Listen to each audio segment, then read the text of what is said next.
Boa noite a todos. Espero que até o final da palestra vocês me perdoem o acento no item. Essa palestra é para isso mesmo, é indulgência. Mas não deu mais para corrigir. Então, primeiramente, as pessoas que estão vindo aqui pela primeira vez, vocês estão me escutando bem aí no fundo? Está meio devagar, né?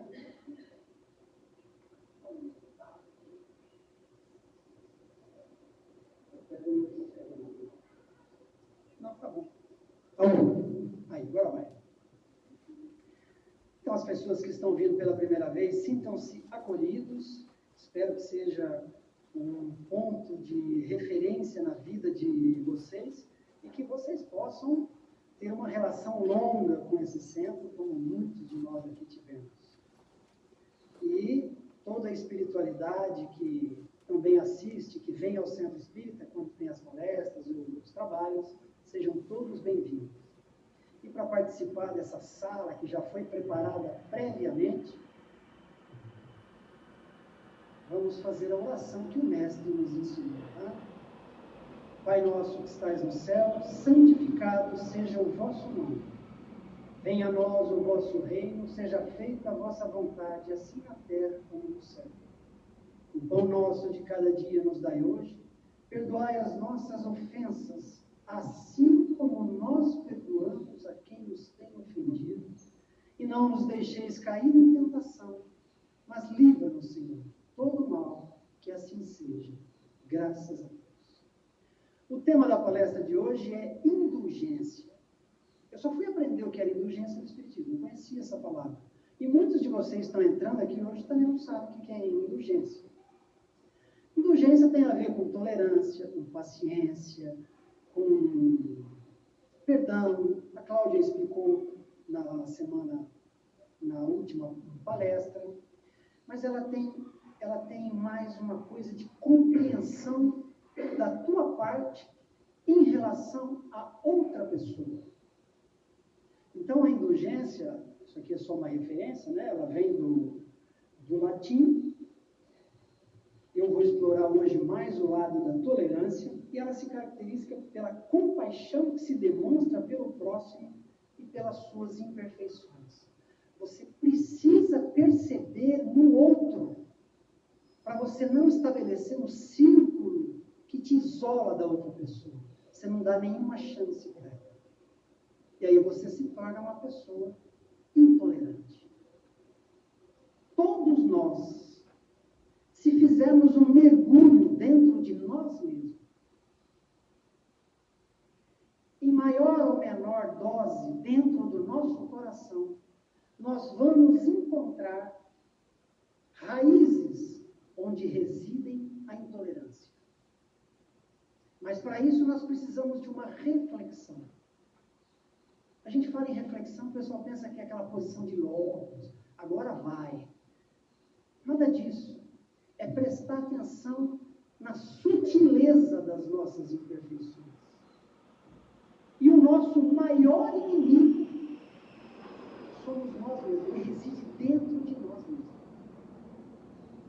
E é um inimigo xarope, porque ele vai pautar os meus sentimentos, a minha prática do dia a dia, as minhas ideias, e o que é pior,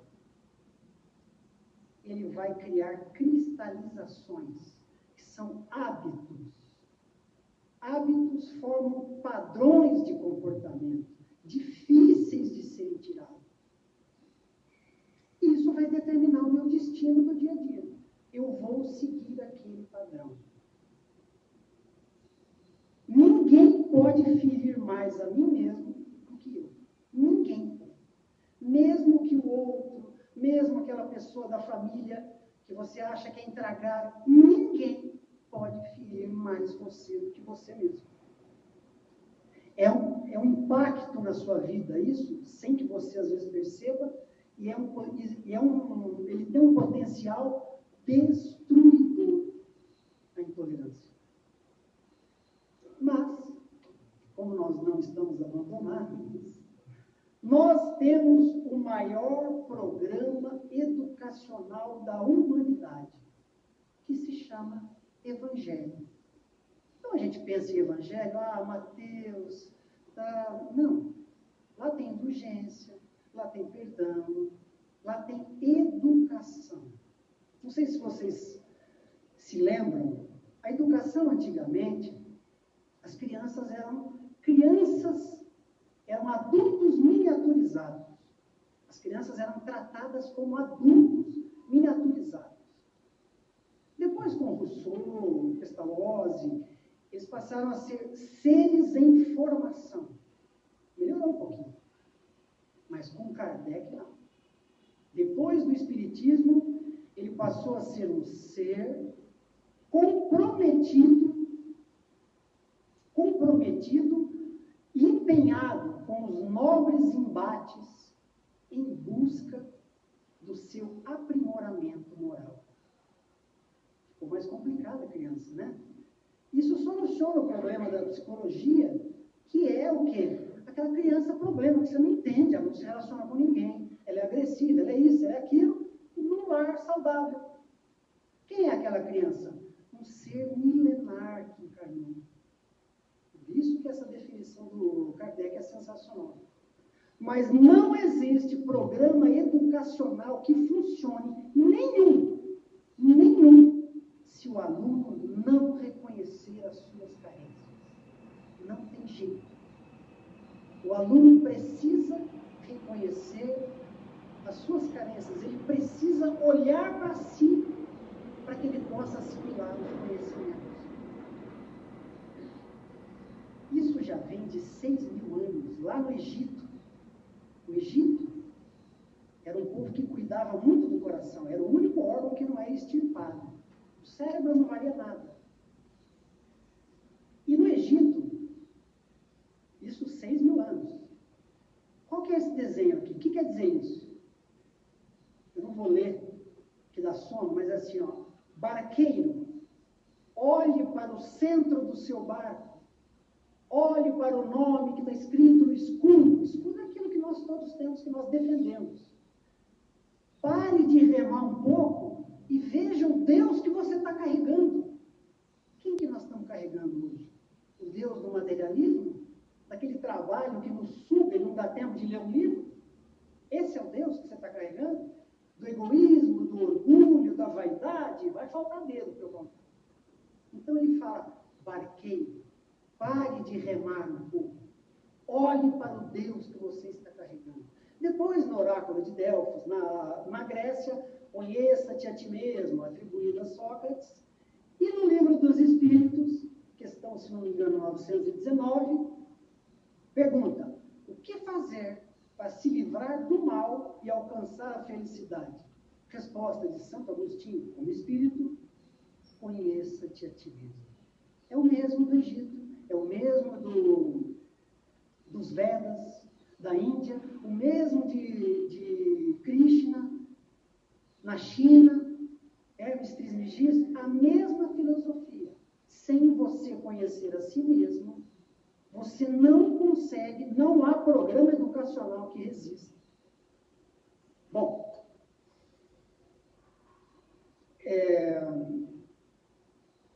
Santo Agostinho chegava em casa, ele falava, ao chegar em casa, você faça uma retrospectiva do que você fez durante o dia. Hoje eu não fui legal com o cara da padaria, hoje eu gritei com tal pessoa. Você já começou uma reforma íntima. Você não precisa ficar aí pegando cartaz com letra A, hoje eu vou mudar isso. Não, comece devagarinho e você vai atingir isso.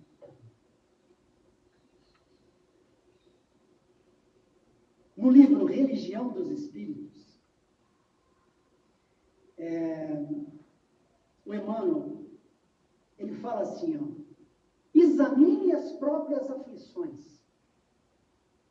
Como é que eu vou examinar as próprias aflições? A intolerância, ela é um tipo de sofrimento íntimo. Ela é uma aflição maligna.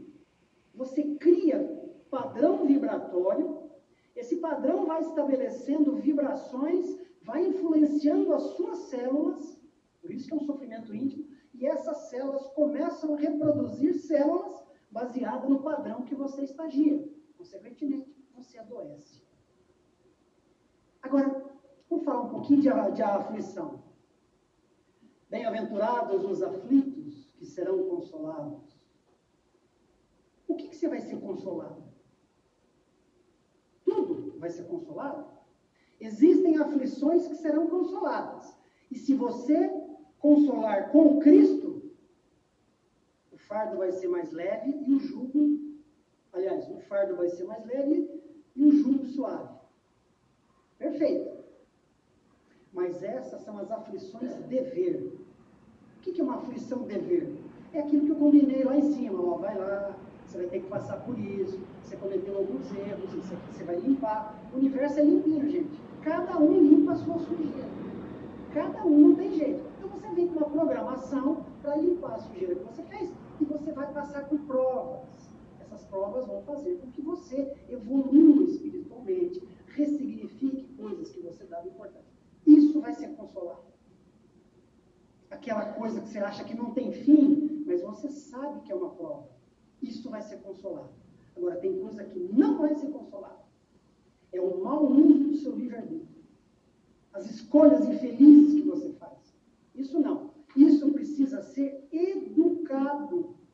Eu preciso educar o meu orgulho, o meu egoísmo. Eu preciso educar a minha vaidade, a minha prepotência, a minha soberba. Isso precisa ser educado. Não tem consolo para isso. E o maior programa educativo que existe é o Evangelho. Desde que você permita, como uma membrana permeável de uma célula, né? Que entre as informações, que você tenha perseverança para que isso aconteça e você começa a mudar a sua conduta. Mas agora vamos ao caminho da intolerância, porque o intolerante não pode ser indulgente. Qual a primeira coisa que você sente quando você é intolerante? Quando alguém fala uma coisa que você não aguenta. Inquietude. Eu pus até em vermelho e preto, porque é horrível. Você ferve por dentro, mas aquilo começa a te incomodar. Né? E você desenvolve uma ideia. Você tem uma maneira de ver o mundo. E acha que todo mundo vê do jeito que você quer. Todo mundo tem que ver do seu jeitinho. Aí você manda uma mensagem no WhatsApp bondosa. E assim, você canaliza a sua intolerância. Mas, como você ainda não estabeleceu padrões de condutas de vigilância, você passa para o segundo estágio da intolerância, que é a tempestade. Aí você ferve por dentro, aí começa a dar dor aqui, dor ali. Se você tiver uma tempestade água, você vai só ferver. Mas se você tiver uma tempestade leite, vai ferver e vai ter consequências. Você vai ter que limpar o fogão, vai cheirar queimado. E essas consequências da nossa vida. Por que acontece isso? Porque Deus criou a maravilha da diversidade. Maravilha da diversidade. Nós precisamos evoluir em contato com o diferente. Isso é que é o legal. O nosso cérebro, ele só evolui em contato com o diferente. É por isso que nós criamos vínculos que são protetores cerebrais. Eu estabeleço conexões nervosas que vão fazer o olhar daquele eu sei ler, aquele lá é o cara mais intolerante, ele é mais nervoso, eu vou saber lidar com ele. Tudo isso vai ficando no meu cérebro. Por quê? Porque perguntaram para os neurologistas, defina cérebro, órgão social. Essa é a definição de cérebro hoje. Órgão social. Por isso que um cara no computador o dia inteiro, ele desenvolve menos o cérebro do que uma pessoa que tem contato e precisa tolerar, precisa se adaptar com outras pessoas. Vínculos são protetores cerebrais para a velhice. Criar vínculos.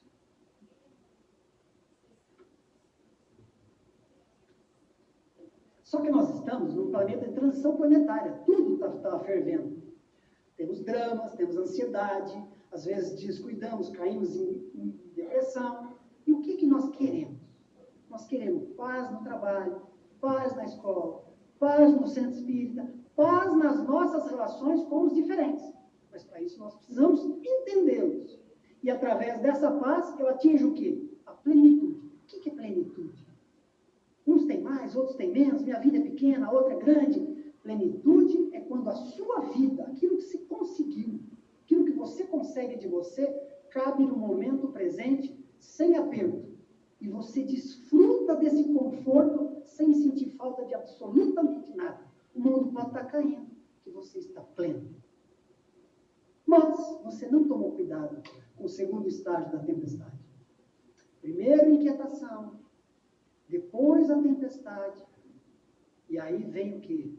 A intolerância é a aflição do fanático. Está no livro do Emmanuel. A intolerância é a aflição do fanático. O que é o fanático? É o apego excessivo aos seus próprios pontos de vista. Nada dos outros serve. Só o seu.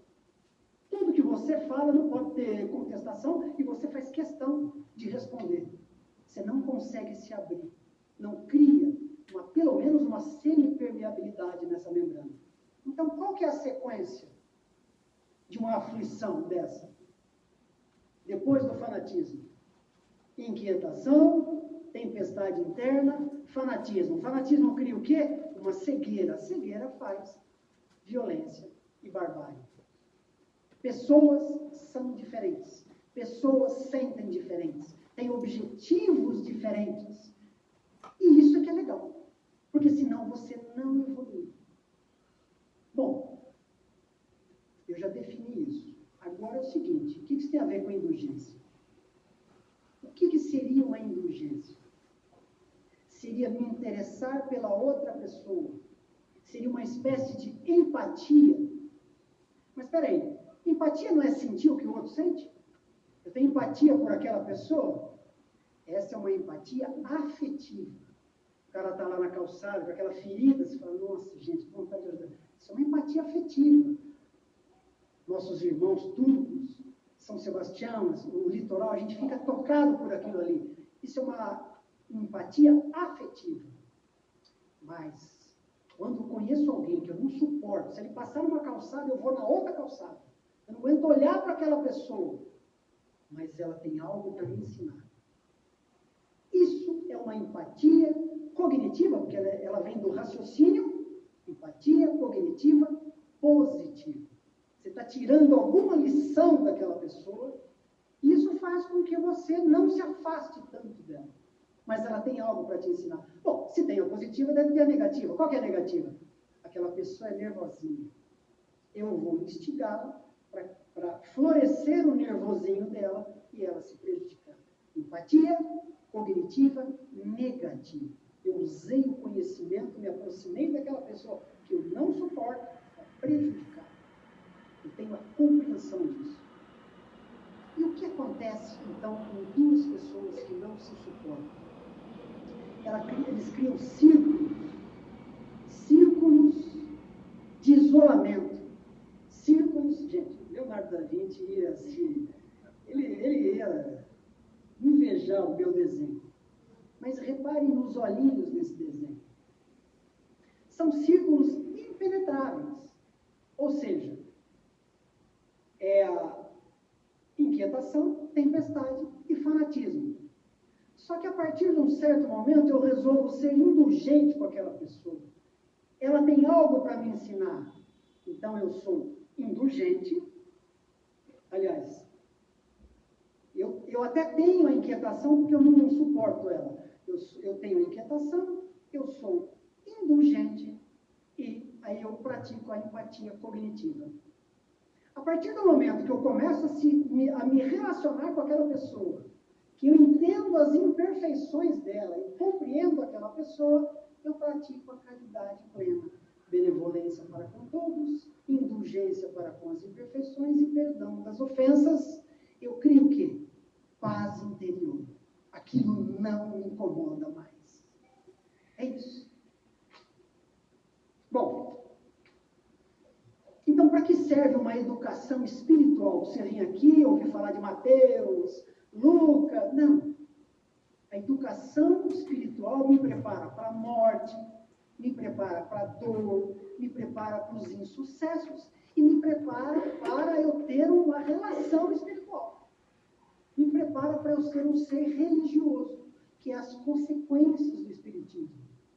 Filosofia, ciência e consequência religiosa. Porque uma sociedade, gente, uma sociedade que não educa o espírito, uma sociedade que não se preocupa com o coração, que até os egípcios, há 6.000 anos atrás, se preocupavam. O cara tinha que ir lá, depois de morto, eles pensavam assim, você tinha que levar o seu coração para ser pesado numa balança, e do outro lado tinha uma pena, a pena de Maat. E se o seu coração pesasse mais que a pena, o que significa? Que você cometeu alguns atos que existe matéria no seu coração. Então você não entrava no Éden deles, lá que eu esqueci o nome. Na verdade, será comido por um jacaré com cabeça de leão, mas é horrível. Mas é isso. Isso para nós significa o quê? Quando pesarmos o nosso coração e a gente desencarnar, o que vai acontecer? Olha, você ainda tem algumas coisinhas para você fazer lá embaixo. Nós não temos aqui jacaré com cabeça de leão, mas você vai ter que voltar um pouquinho para dar uma reparada, tem um outro planejamento, e assim vai indo. Até que um dia o seu coração é mais leve que uma pena, e você não precisa reencarnar, mas você se torna um espírito já muito evoluído, e só reencarna com missão. Portanto, uma sociedade que não se importa com o que você sente no coração, quando o coração é aquilo que mais importa. Né? E qual que é o desafio, então, nosso? Diminuir a nossa temperatura emotiva, saber administrar, por isso que nós precisamos olhar para nós mesmos, identificar o fanatismo. Identificar o fanatismo por quê? Porque o fanatismo é sutil, quando você vê, já foi, já derramou leite. E educar os nossos instintos, saber que aquilo que eu faço, outras pessoas fazem diferente. Não querer as coisas só do meu jeito, porque senão, gente, eu me torno um ditador dissimulado. Sabe o que deu naquela pesquisa? Induzida essa pesquisa. De casais, maior briga, pasta de dente. Os casais brigam mais porque chega alguém lá, um ditador dissimulado, né? Ele pega aquela família inteira, lembra, não são adultos em miniatura, são seres que vêm de encarnações. Agora todo mundo vai fazer rolinho na pasta de dente. Aí chega alguém lá e espreme a pasta de dente, ele transforma a casa no inferno daquilo ali. O pior é que no final todo mundo vai cortar a pasta para pegar o restinho. Eu estou dando esse exemplo, mas tem vários. Então, disciplina é uma coisa muito importante quando ela não escraviza. O Emmanuel mesmo falou, disciplina, disciplina, disciplina. Mas chegou para o Chico e falou, você topa? Porque o Chico podia não topar, ele não escravizou o Chico, e o Chico topou. Disciplina boa é aquela que não escraviza. E depois de ter convivido com os diferentes na rua, ter sofrido na padaria, ter aguentado gente que eu não aguento no centro espírita, aquela coisa toda, o que eu faço? Eu volto para minha casa para os meus iguais, para as pessoas que me entendem, onde eu restabeleço minhas energias, enxergo as coisas com mais lucidez. Não sou santo, nem minha irmã é, nem minha mãe é, mas elas sabem os meus limites. Por quê? Porque existe uma intersecção entre nós.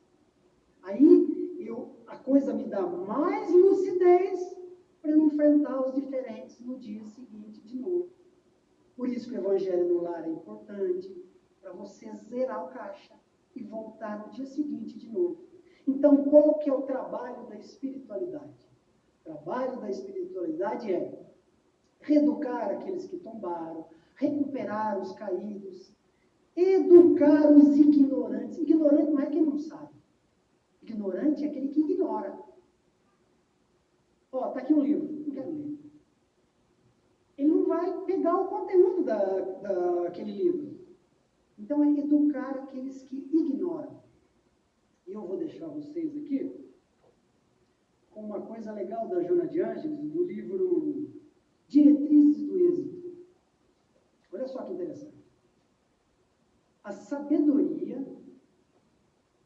experiência feliz do tornar-se. Nietzsche falou isso. Não assim, mas ele falou mais ou menos isso. Eu não sou, eu estou. Eu sou o tornar-se. Então, a sabedoria é uma experiência feliz do tornar-se. Eu hoje estou Pedro, eu não sou Pedro. O meu futuro está sendo construído pelo meu presente, apoiado no meu passado. Só que o meu presente vai ser passado quando ele chegar no futuro. Permitindo que o Deus interno, olha aí, domine as paisagens do meu ser externo. Quem que eu estou carregando no barco? Olha para trás. Vê que tempo que você está perdendo. Na verdade, o tempo você não perde, porque o tempo é e acabou. Você perde vida, tempo não. O tempo ele vai correr de qualquer jeito. Então, olhe para dentro de você, olhe para o Deus que você está carregando, programe-se, estude, atinja a sabedoria, identifique quando você está sendo fanático, e agora vamos para a prova. Inquietação, tempestade, fanatismo, cegueira, violência. Mas você pode tomar o outro caminho. Indulgência, empatia cognitiva e caridade. Tem uma frase do Emmanuel aqui, né? Aprendemos a compreender sempre para sermos compreendidos. É exatamente isso. Gente, muito obrigado. Que todos encontrem o que vieram buscar.